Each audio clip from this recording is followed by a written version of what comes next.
బోయవాని వేటుకు గాయపడిన కోయిలా ఇప్పటికైనా తగ్గితే ఉంటాది నీకు జిల్జిల్జిగా బోయవాని వేటుకు గాయపడిన కోయిలా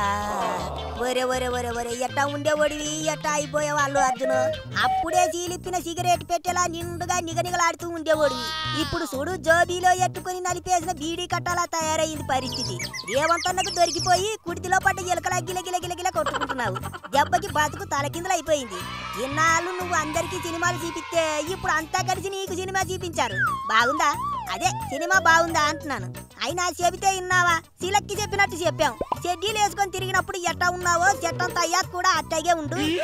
కొమ్ములు కత్తిరించుకో అని చెప్పాం ఇన్నావా ఇన్లేదు చెప్పను బేదారు అన్నావు పోనీ చెప్పకపోతే చెప్పకపోయాడు మనోడే కదా అని సపోర్ట్ చేశావు కానీ నువ్వేటి చేశావు ఎన్నికల్లో ఆ లంగోటా పార్టీకి సపోర్ట్ చేశావు అయినోళ్ళ కంటే ఆ ఆకులో ఈకగాడు ఎక్కువైపోయాడో చెప్పు వద్దు వద్దు అన్నా కూడా ఆడి కోసం వెళ్ళి ప్రచారం చేశావు అడిగితే నా ఇట్టం నీకేటి కట్టం అన్నావు ఇట్టం ఉంటే ఎలతా అన్నావు కూకున్న కొమ్మనే నరికేస్తా ఆడెవడి కోసం అయినోళ్ళకే ఎన్నుపోటు పొడుస్తా అంటే ఎంత మండిపోద్ది చెప్పు అసలు నీ బలుపు పెరగడానికి కారణం జాడీలో భూతం జలగన్నే ప్యాలెస్ లో పశుపతి జలగన్నే అయ్యకు రాజ్యసభ సీట్ ఇస్తా డబ్బులు ఇస్తా సినిమా ఇండస్ట్రీలో నిన్ను నెంబర్ 1 హీరోని చేస్తా అని ఆశలు పెట్టాడు అసలు ఆ జంబలాటి జలగన్నతో ఎట్టుకున్నోడు ఎవడైనా బాగుపడ్డాడో చెప్పు నీకు మళ్ళీ పవన్ ని వదిలేసి వెళ్ళాడా ఆలి దెబ్బకి కులానందం తీరింది పార్టీ లేదు బొక్క లేదని జలగన్నకి దండం పెట్టి మళ్ళీ పవన్ పంచన చేరాడు చక్కగా సినిమాలు చేసుకుంటున్నాడు ఆడెవడు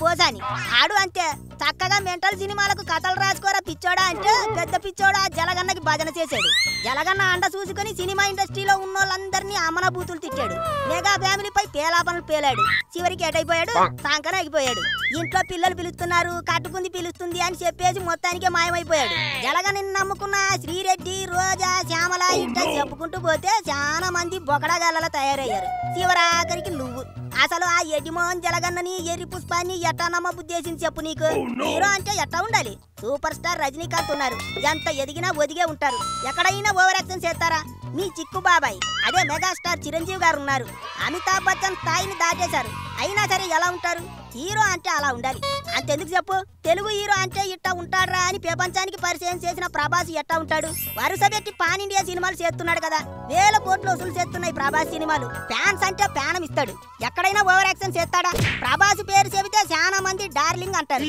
కానీ నువ్వు అయినోళ్ళకే ఎన్నుపోటు పొడిచి ఓవర్ యాక్షన్ కి మీనింగ్ లా తయారయ్యావు ఇప్పటికైనా మారు సినిమాలో పుష్పరాజు గాడిలా చెయ్యకు అయినా బంగారం లాంటి చెడగొట్టాడా ముదనష్టపు జలగన్న దుంపతేగా రోజుకి ఆరమెట్ట చెప్పినట్టునేవాడు పిల్లాడు అట్లాంటివన్నీ లేనిపోని అన్ని చెప్పి చెడగొట్టాడు అయినా మెగా ఫ్యాన్స్ ఒక్కసారి ప్రేమిస్తే ప్రాణం ఇస్తారు నమ్మితే ఎంత దాకైనా వస్తారు ఇప్పటికైనా మారు బన్నీ నీ తప్పు నువ్వు తెలుసుకో మెగా ఫ్యాన్స్ నిన్ను కడుపులో ఎట్టుకొని చూసుకుంటారు నీకు నీ ఫ్యామిలీకి అండగా నిలబడతారు ఓ రేవంతన్న జర శాంతించరా అదే సినిమా ఇండస్ట్రీ మీద కన్యరదయకే అన్న తల్లిని చెల్లిని ఇంట్లోంచి గెంటేసినోడు రాత్రి సర్వనాశనం చేసినోడు ఆ జలగన్న బన్నీని తన సైకో బ్యాచ్ ని ఎగేసి పాడు చేశాడు పాపాత్ముడు ఇప్పటికైనా మారు బన్నీ బయట వాళ్ళందరూ నిన్ను తిట్టు తిట్టకుండా తిడుతుంటే మెగా ఫ్యాన్స్ గా మాకు బాధేస్తుంది ఇప్పటికైనా మా మెగా ఫ్యాన్స్ బాధ ఏంటో అర్థం చేసుకో కాదు కూడదంటే మాత్రం నీకు బాగా భజంత్రీలు మోగుతూనే ఉంటాయి